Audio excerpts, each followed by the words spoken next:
Okay, good morning. I certainly hope you're enjoying the video series. Today what we're moving on to is we're going deeper into it.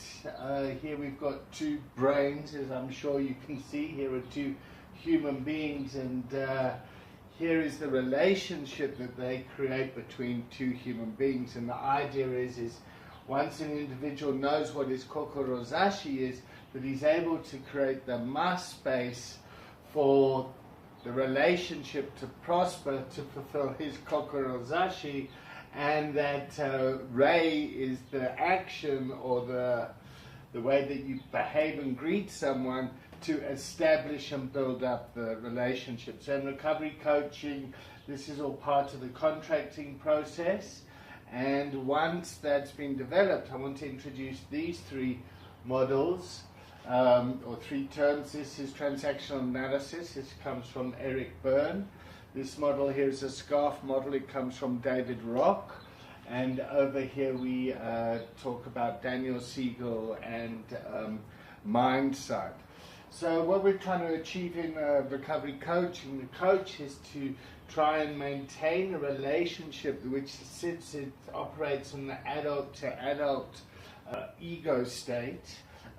In organizations, when you do coaching in organizations working with a lot of leaders, leaders often lead people in a parent-child type relationship. So you'll have a leader in an organization that someone leads as a critical parent or a nurturing parent. They criticize the workforce into either becoming adaptive children or rebellious children.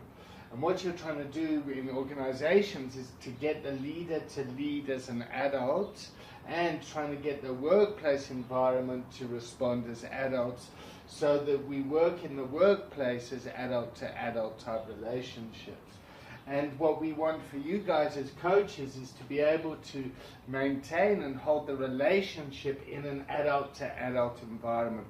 This isn't a punitive type parent-child relationship where it's about do drugs, don't do drugs, and then yes, I'm going to love you enough so you don't use, or I'm going to criticize you enough so you stop using, and the client either rebels or adapts. Oh yes, I won't do that. What we're looking to do is to hold a relationship which is based on adult to adult choices, and this is the adult learning environment.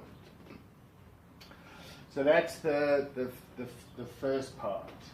The second part is we bring in the scarf model, and the scarf model is used for when the individuals get triggered, and we'll talk about that later. So basically in our brain we have the amygdala, which is the reptilian part of our brain, and then we have the prefrontal cortex, which is the executive functioning part of our brain.